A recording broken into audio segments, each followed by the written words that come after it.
अरे सुनिए, आपको मालूम है द्वारिका के नाथ जो कृष्ण हैं वे आपके बचपन के मित्र हैं। और महाराज सुदामा जी के नेत्र आज सजल हो गए और अपनी पत्नी से कह रहे, देवी तुमने कितनी पुरानी बात याद करा दी मुझे। दोनों एक संग में रहते थे, एक संग पढ़ते थे, एक संग खेलते थे। महाराज आज वो द्वारिका का राजा है और मैं अपनी कुटिया का राजा हूं।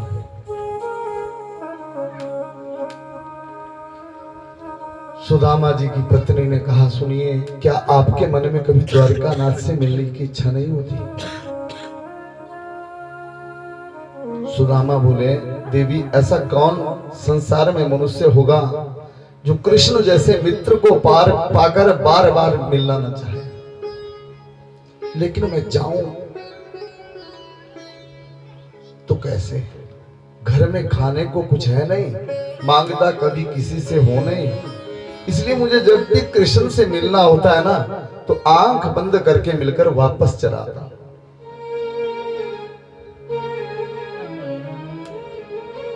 पत्नी ने सोचा तब तो हो गया हमारा कल्याण। अब जब तक ये शरीर से नहीं जाएंगे तो कृष्ण देखे कैसे कि गरीबी कितनी है मेरे सुदामा, मेरे मित्र को।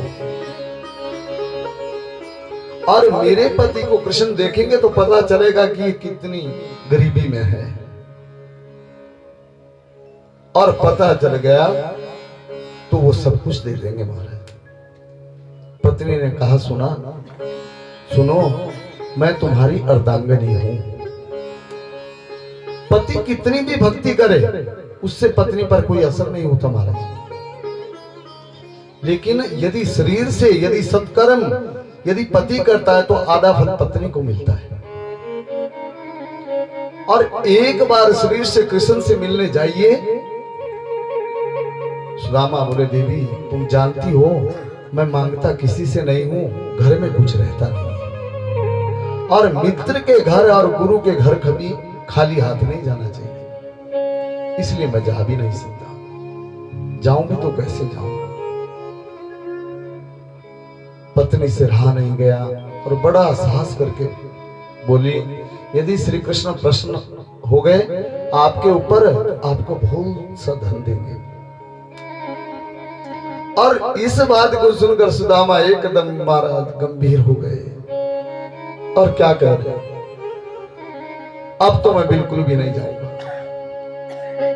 अरे यदि धन की कामना से कृष्ण के पास भेजोगी मुझे तो जीवन में नहीं जा सकता। और यदि ये कहो कि केवल दर्शन करने चले जाओ तो जरूर जाऊंगा, क्योंकि यही जीवन का परम लाभ है कि उत्तम श्लोक श्री कृष्ण का मुझे दर्शन मिल जाए। और यदि धन की कामना से भेजती हो तो जीवन में मैं कभी नहीं जाऊंगा। पत्नी ने कहा, कोई बात नहीं, आप जाइए तो सही, एक बार आपको जाना ही चाहिए। और मैं ऐसा मानती हूं यदि आप एक बार चले गए, कृपा के नाथ हैं द्वारिका नाथ, वो कृपा करेंगे। एक बार दर्शन करके आइए। सुदामा ने कहा, देवी तुम तो जानती हो घर में कुछ है नहीं। पत्नी बोली, आप स्नान करके आओ, मैं कुछ व्यवस्था करती हूं। सुदामा की पत्नी सुशीला ने मन में सोचा कि मेरे पति जब द्वारिकाधीश के पास जाएंगे और द्वारिका नाथ मेरे पति का आदर करके पूछेंगे, सुदामा कैसे हो, मेरे पति एक ही जवाब देंगे द्वारिकाधीश को, कृष्ण मेरे समान सुखी संसार में कोई नहीं है, मेरे समान सुखी दूसरा ब्रह्मा की सृष्टि में कोई नहीं, लेकिन द्वारिका नाथ को पता कैसे चले कि मेरे घर एक दाना अन्न का नहीं है।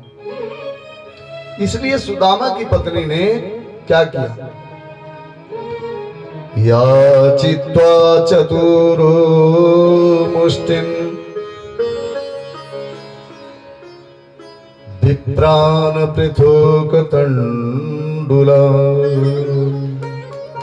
सुदामा की पत्नी एक एक मुट्ठी चावल लाई 5 घर से महाराज, और 5 घरों से 5 मुट्ठी इकट्ठा करके लिए।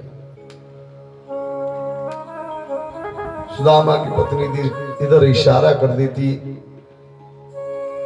तो बोरी की बोरी चावल भर के आ सकते थे, लेकिन एक एक मुट्ठी चावल अलग अलग घर से क्यों लाई? क्योंकि 5 मुट्ठी 5 घरों का चावल आप एक जगह रखो तो सब भिन्न भिन्न लगेंगे।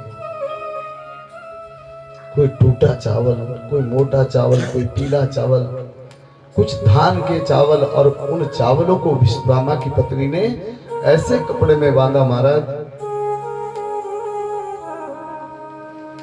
वो कपड़ा 5 जगह से फटा हुआ था।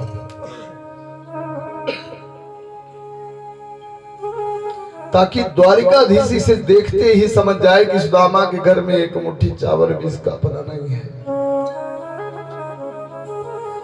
और उस कपड़े में भी वो कपड़ा भी साबुत नहीं है। ये कितनी बुद्धिमानी का परिचय दिया है। सुदामा जी के हाथ में वो चावल की पोटली दे दी महाराज, और जाते से सुदामा के नेत्र सजल हो गए, आंखों में आंसू हैं। पत्नी से कह रहे, मैंने द्वारिका को तो नहीं देखा, मैं मार्ग नहीं जानता द्वारिका का, पर तुमने कोई गलत नहीं कहा, कृष्ण से मिलने को कहा है मुझे। महाराज ऐसी पत्नी भगवान सबको ही दे, जो मेरे गोविंद से मिलने की प्रेरणा दे। सुनो, खूब भजन करना, भगवान की खूब माला जपना, सब प्रभु ठीक करेंगे। और